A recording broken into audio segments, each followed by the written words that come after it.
Hello friends, welcome to my channel recipe of life. आज हम पढ़ेंगे हिंदी पाठमाला मधुप कक्षा 5 में से पाठ नंबर 6 सागर तट के पेड़। इसमें वेदांत के दादाजी उसे पत्र लिखते हैं कि प्रिय वेदांत, सदा प्रसन्न रहो, मैं यहाँ कुशलता से हूँ। यह पत्र पाकर तुम्हें हैरानी जरूर हो रही होगी कि फ़ोन के इस दौर में मैंने तुम्हें पत्र लिखा। बताता हूँ, परसों जब तुमसे मेरी फ़ोन पर बात हुई तो पेड़ पौधों के बारे में तुम्हारी अच्छी समझ जानकर मैं बहुत खुश हुआ। लिखी हुई बातें अधिक समय तक सुरक्षित रहती हैं, इसीलिए आज मैं तुम्हें पत्र के माध्यम से सागर तट के पेड़ों के बारे में बता रहा हूँ। तुम तो जानते ही हो कि पेड़ पौधे हमारे जीवन में बहुत महत्व रखते हैं। ये भोजन, ऑक्सीजन, सुरक्षा, निवास, दवाइयों आदि के प्रमुख स्रोत हैं। मनुष्य की ही तरह वातावरण एवं स्थान के अनुसार इन पेड़ पौधों की आकृति एवं प्रयोग में अंतर पाया जाता है। पर्वतीय क्षेत्रों के वृक्ष जहाँ नुकीले होते हैं, वहीं समतल मैदानों में इन वृक्षों की ऊंचाई बहुत सामान्य एवं चौड़ाई बहुत अधिक होती है। सागर तट के पेड़ों की भी अपनी विशेषताएं होती हैं। प्राय सभी पेड़ ताड़ प्रजाति के होते हैं। ये पेड़ ऊंचे और शरहरे होते हैं। इनका तना सीधा, सबल और शाखावहीन होता है। इनमें नारियल, पनई ताड़, सुपारी और खजूर के पेड़ प्रमुख हैं।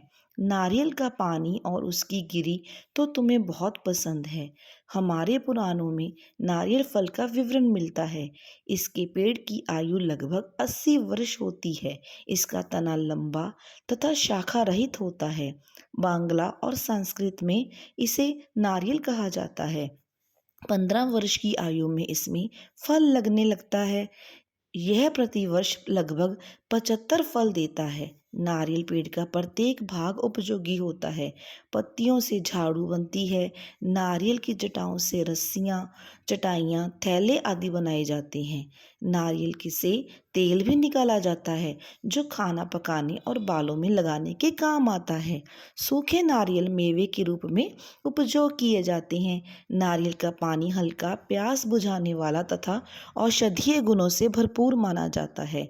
पनई ताड़ का पेड़ भी ऊंचा होता है। इसके पत्ते मशहूर हैं। पुराने जमाने में जब कागज नहीं था, तब इसके पत्ते कागज की तरह उपयोग में लाए जाते थे। उनको ताड़ पत्र कहते थे। ताड़ पत्र पर लिखी हुई किताबें आज भी सुरक्षित हैं। ताड़ के और भी कई उपयोग हैं। इसके तने से निर्मित शहतीर मकानों की छतों पर लगता है। शहतीर के ऊपर इसके पत्ते डाले जाते हैं और छत बनाई जाती है। ताड़ के दूध को नीरा कहते हैं। यह सेहत के लिए लाभकारी होता है। सुपारी के पेड़ ताड़ के पेड़ से मिलते जुलते होते हैं। ये पेड़ एक दूसरे को छूते हुए पास पास लगाए जाते हैं। सुपारी का पेड़ बहुत नाजुक होता है। इसकी बहुत देखभाल करनी पड़ती है। इसके पेड़ की ऊंचाई 40 से 100 फीट तक होती है। इसके पत्ते नारियल के समान ही झाड़दार और 1 से 2 फुट तक लंबे होते हैं। इसमें छोटे छोटे फूल लगते हैं और फल भी 1-2 इंच के घेरे में गोलाकार या अंडाकार होते हैं। ताड़ प्रजाति का चौथा पेड़ है खजूर। खजूर के पेड़ 30 से 40 फुट ऊंचे होते हैं। खजूर का फल मीठा होता है। इस सूखे खजूर को छुआरे कहते हैं। यह शरीर को शक्तिशाली बनाता है। अब तुम कहोगे कि तुम्हारे घर के पास भी खजूर का पेड़ है। हाँ, क्योंकि सागर तट के अलावा यह जंगलों और बगीचों में भी होता है।